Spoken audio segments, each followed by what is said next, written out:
Assalamualaikum warahmatullahi wabarakatuh. Halo teman-teman guru semua, kembali lagi dengan channel Usman Ogi. Pada kesempatan kali ini saya akan memberikan informasi mengenai rekrutmen P3K 2021. Adapun video kali ini saya akan bahas mengenai dokumen persyaratan apa saja yang dibutuhkan untuk seleksi P3K 2021 dan bagaimana alur pendaftaran P3K 2021. Baiklah, sebelum ke pembahasan, kepada teman-teman yang baru menemukan channel ini dan yang belum subscribe, silahkan tekan tombol subscribe-nya dan aktifkan lonceng notifikasinya agar setiap saya mengupload informasi mengenai P3K maupun CPNS 2021, teman-teman yang pertama kali mendapatkan notifikasinya. Adapun dokumen yang dibutuhkan untuk persiapan seleksi P3K 2021, yang pertama adalah kartu keluarga. Pastikan NIK dan nomor KK teman-teman guru sekalian sudah sesuai dengan data terkini yang ada pada Dinas Kependudukan. Karena nomor KK ini nanti akan kita gunakan untuk membuat akun sscsnbkn.go.id, di mana nanti kita akan masukkan nomor KK atau biasanya juga menggunakan NIK kepala keluarga. Jadi pastikan NIK dan nomor KK ini sudah sesuai dengan data terkini pada Dinas Kependudukan. Karena di portal SSCSN nanti pas kita membuat akun, nanti secara otomatis akan menampilkan data diri pelamar melalui NIK dan nomor KK yang kita daftarkan. Maka apabila nanti NIK dan nomor KK tidak sesuai, maka teman-teman nanti tidak bisa membuat akun di portal SSCSN BKN. Karena di tahun-tahun kemarin itu banyak kendala seperti ini teman-teman sekalian, di mana ada pelamar yang tidak bisa membuat akun di portal SSCSN karena itu ketika memasukkan NIK dan KK itu keluar tampilan NIK dan KK yang tidak sesuai. Jadi pada teman-teman guru honorer sekalian yang ingin mengikuti P3K 2021, pastikan NIK dan nomor KK pelamar itu sudah sesuai dengan data terkini yang ada pada Dinas Kependudukan. Sebagaimana video yang saya sudah sampaikan sebelumnya, bahwa integrasi data yang Bapak Ibu guru perlukan itu harus sesuai semuanya dengan Dukcapil, Dapodik, semuanya harus sesuai. Itu baik di NIK nanti, nama dan lain sebagainya sudah saya jelaskan di video saya sebelumnya. Dan yang kedua dokumen yang kita butuhkan adalah teman-teman persiapkan saja scan ektp-nya, yaitu berformat JPEG atau JPG, maksimal ukurannya 200 KB. Kemudian yang ketiga adalah scan ijazah. Nah, untuk scan ijazah ini pastikan kualifikasi pendidikan yang teman-teman miliki sudah sesuai dengan formasi yang akan dilamar nantinya atau yang dibutuhkan instansi setempat. Jadi ini harus linier ya. Kemudian untuk scan ijazah ini ukurannya itu 800 KB, itu format filenya itu PDF. Dan kalau seandainya teman-teman ada punya serdik atau sertifikat pendidik, sebaiknya di scan juga mengikuti format dan ukuran untuk sama dengan ijazah ini. Kemudian yang selanjutnya adalah scan transkrip nilai. Nah, scan transkrip nilai ini sama seperti scan ijazah, ukurannya itu formatnya pun sama, yaitu PDF.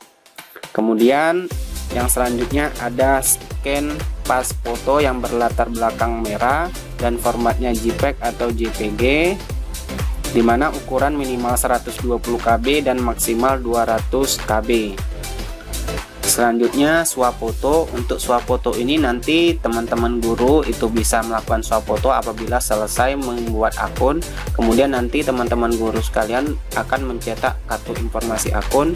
Nah, nanti teman-teman guru akan memfoto diri teman-teman guru, yaitu dengan memegang kartu tanda penduduk atau KTP sambil memegang kartu informasi akun tersebut. Dan bentuk fotonya pun seperti ini nanti modelnya ya teman-teman sekalian. Selanjutnya ada persyaratan lain, itu sesuai kebutuhan yang ditetapkan oleh PPK. Untuk persyaratan lain ini bisa dicek nanti ketika pendaftaran P3K sudah dibuka ya teman-teman guru sekalian. Karena setiap instansi biasanya memiliki ketentuan masing-masing terkait persyaratan pendaftaran. Selanjutnya alur pendaftaran P3K 2021. Sebelum ke alur pendaftaran, saya ingatkan kepada teman-teman guru sekalian untuk membuat email atau memiliki alamat email yang aktif. Apabila teman-teman guru belum mempunyai email, silakan buat email sekarang, dan saya pun juga memiliki tutorial cara membuat email. Bisa teman-teman guru klik di pojok kanan link di atas sini untuk melihat cara membuat email, yaitu Gmail. Nah, kita ke alur pendaftaran P3K. terkait alur pendaftaran P3K 2021, di mana pada pendaftaran ini akan dilakukan melalui sistem SSCASN P3K, di mana dalam pendaftaran ini ada 3 tahapan yang harus Bapak Ibu guru lewati, yang tentunya yaitu pertama adalah pembuatan akun, di mana pembuatan akun ini bisa kita lakukan nantinya ketika pendaftaran resmi sudah dibuka, dan ini kita lakukan langsung di portal SSCASN P3K.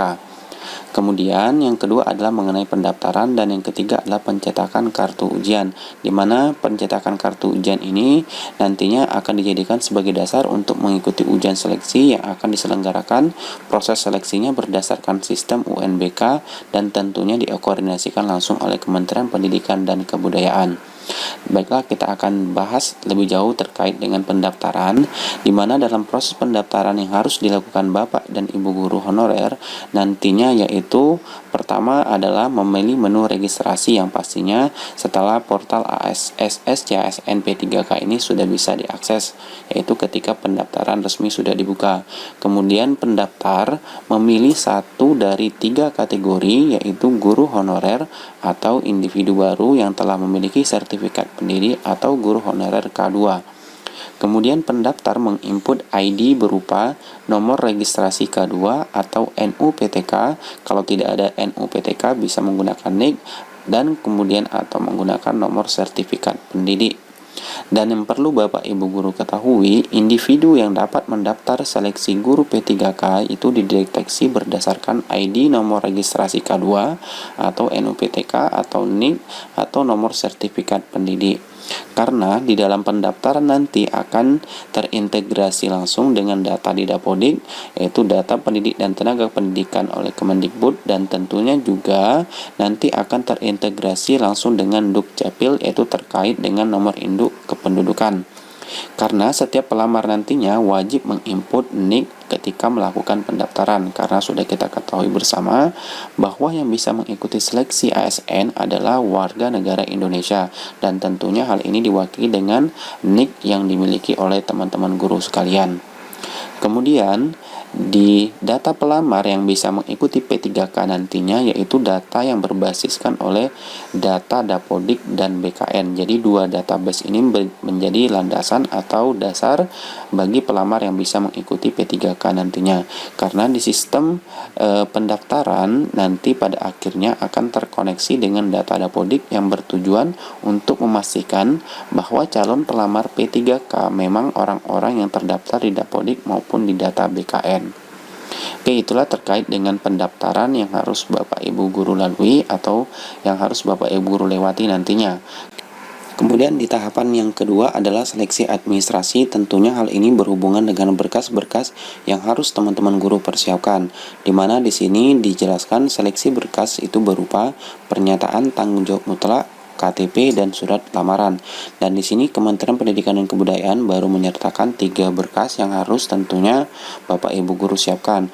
Dan berkas-berkas lain seperti scan ijazah, transkrip nilai, scan sertifikat pendidik, dan KTP sebaiknya teman-teman guru persiapkan saja dari sekarang untuk mengantisipasi apabila saat pendaftaran resmi dibuka, sehingga nanti teman-teman guru akan mempermudah dalam proses pendaftaran. Jadi sebaiknya dipersiapkan saja dari sekarang.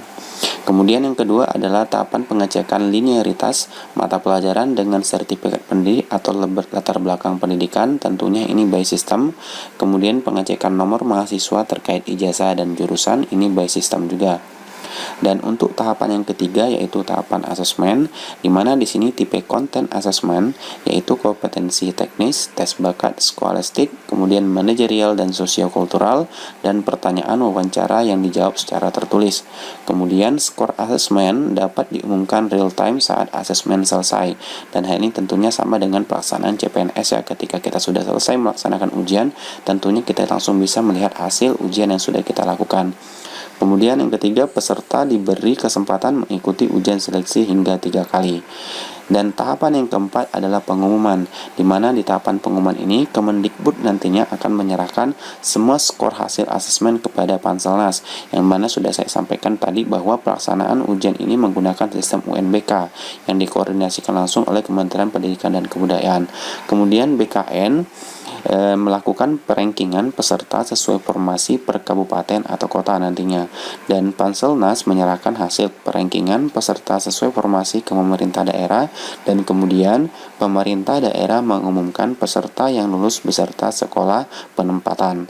Kemudian di tahap yang terakhir yaitu tahap pemberkasan, di mana pemerintah daerah membuat SK pengangkatan serta kontrak, kemudian pemerintah daerah menyerahkan SK pengangkatan serta kontrak.